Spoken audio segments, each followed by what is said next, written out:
بسم اللہ الرحمن الرحیم۔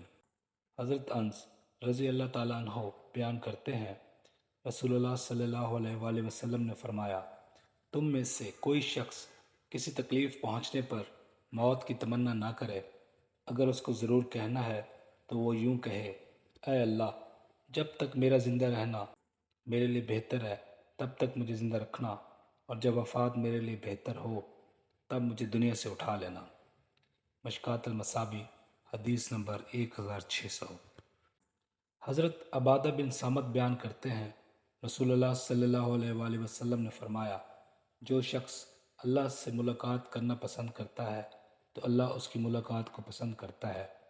عائشہ رضی اللہ تعالیٰ عنہ یا آپ کی کسی اور زوجہ محترمہ نے فرمایا، بے شک ہم تو موت کو ناپسند کرتے ہیں۔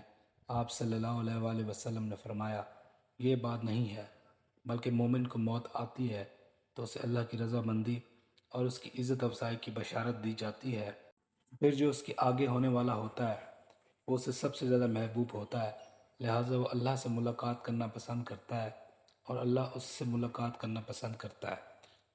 اور جب کافر کو موت آتی ہے تو اللہ کے عذاب اور اس کی سزا کی بشارت دی جاتی ہے، تو پھر اس کو مستقبل سے زیادہ ناگوار کوئی چیز نظر نہیں آتی، تو اللہ سے ملاقات کرنا ناپسند کرتا ہے اور اللہ اس سے ملنا ناپسند کرتا ہے۔ قاتل المصابیح، حدیث نمبر 1601۔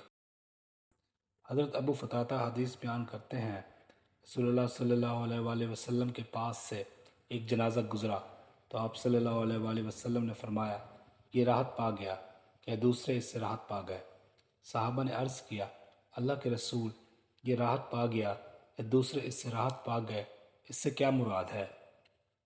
تو آپ صلی اللہ علیہ وآلہ وسلم نے فرمایا، بندہ مومن دنیا کی مشکلات اور تکلیفوں سے راحت پا کے اللہ کی رحمت کی طرف جاتا ہے، جبکہ فاجر شخص سے آباد و بلاد اور درخت و حیوانات راحت پاتے ہیں۔ مشکوٰۃ المصابیح، حدیث نمبر 1603۔ حضرت عبداللہ بن عمر بیان کرتے ہیں کہ رسول اللہ صلی اللہ علیہ وآلہ وسلم نے مجھے کندھے سے پکڑ کر فرمایا، دنیا میں کسی اجنبی شخص یا کسی راہ گزر کی طرح رہو۔ اور ابن عمر فرمایا کرتے تھے، جب شام ہو جائے تو صبح کا انتظار نہ کرو، اور جب صبح ہو جائے تو شام کا انتظار نہ کرو، اور صحت میں اپنی بیماری کے لیے اور اپنی حیات میں اپنی موت کے لیے توشہ حاصل کرو۔ مشکوٰۃ المصابیح، حدیث نمبر 1604۔ حضرت جابر رضی اللہ تعالیٰ عنہ بیان کرتے ہیں، میں نے رسول اللہ صلی اللہ علیہ وآلہ وسلم کو آپ کی وفات سے 3 روز قبل فرماتے ہوئے سنا، تمہیں اللہ سے حسن ظن کی صورت میں موت آنی چاہیے۔ مشکوٰۃ المصابیح، حدیث نمبر 1605۔